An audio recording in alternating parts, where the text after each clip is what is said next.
Dear students, next topic is what are the steps involved in balancing a chemical equation. इसमें आता है कि वो कौन कौन से स्टेप है जिसके द्वारा इक्वेशन को आप बैलेंस करते हो. Firstly write down the equation in word form like here zinc plus sulphuric acid give zinc sulphate plus hydrogen. This is the equation in word form. Write down the skeletal equation using symbols and formulas.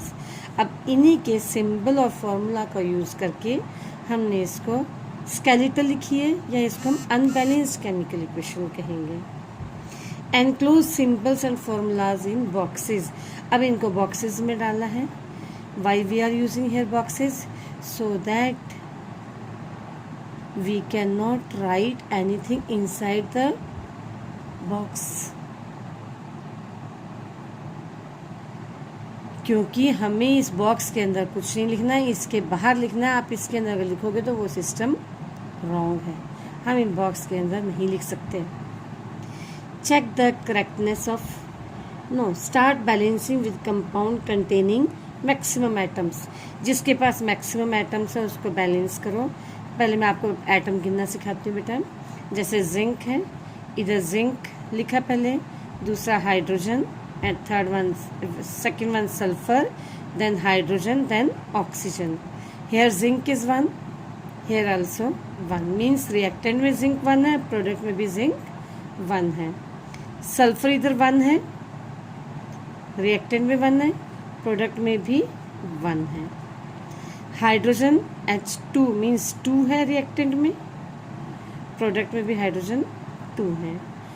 oxygen reactant में 4 है, product में भी option 4 है. Here all the elements in reactant and product sides are equal. इसमें तो equal है बेटा. So it is balanced chemical equation. Now let us take one more example. Balance the equation. Aluminium chloride reacts with copper chloride gives aluminium chloride and copper. Here is aluminium chloride reacts with copper chloride. Firstly, we are writing the word equation. Aluminium chloride reacts with means plus copper chloride gives aluminium chloride plus copper. Now the second step.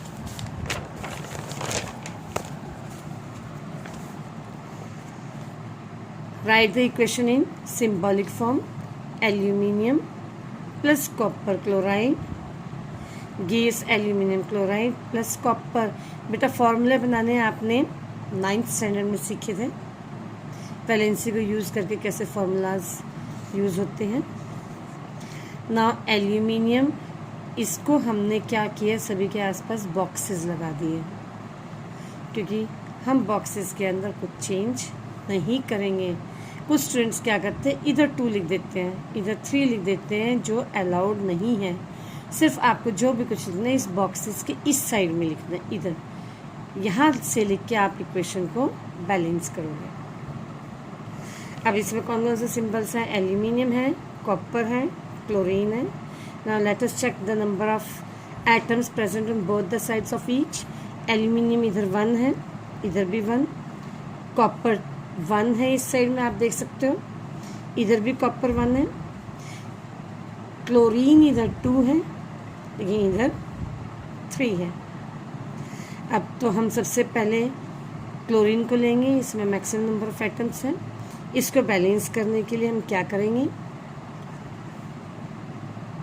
ये जो 3 है इसको इधर लिखेंगे और ये जो 2 है इसको इधर लिखेंगे. देखो जब हम इसको 3 लिख देते हैं, CuCl2 के पहले अगर हम 3 लिख देते हैं तो इधर क्या बन जाता है, फिर से आप काउंट करो. कॉपर आपके अब पहले 1 था तो आप 3 बन गए. क्लोरीन 3 2 ज़ा 6 मीन्स 3 × 2 = 6 मीन्स क्लोरीन इधर 6 है. आप इधर भी देखो 2 × 3 = 6. क्लोरीन इधर भी 6 है. इधर कॉपर 1 है, इधर एल्यूमिनियम 2 है. तो हमने क्लोरीन को तो बैलेंस कर लिया.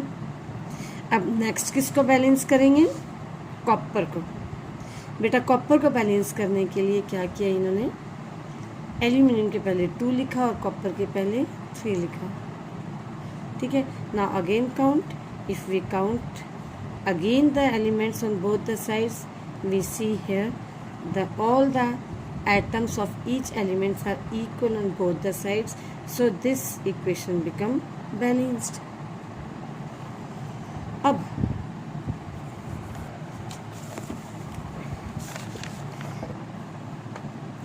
आप लोगों ने देखा होगा इक्वेशन में, बेटा आप लोगों ने देखा होगा इक्वेशन में कहीं S लिखा है, कहीं G लिखा है, इस तरह से आपको मिलेंगे। इनका मतलब क्या है, how chemical equation can be made more informative.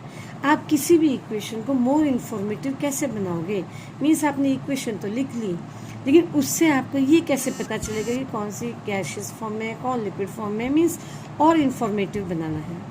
तो उसके लिए क्या होता है कि आपको फिजिकल स्टेट मेंशन करनी पड़ेगी रिएक्टेंट एंड प्रोडक्ट्स में।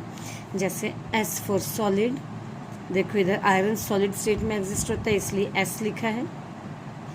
L फॉर लिक्विड, G और arrow in the upward direction for gas. Iron जब वाटर से रिएक्ट करता है तो वाटर की वो गैसियस फॉर्म से रिएक्ट करता है, स्टीम से, ना कि लिक्विड फॉर्म से, इसलिए हमने इधर G लिखा है। तो आयरन वाटर की गैसियस फॉर्म से रिएक्ट करके Fe3O4 सॉलिड स्टेट में होता है, प्लस हाइड्रोजन गैस मिलती है।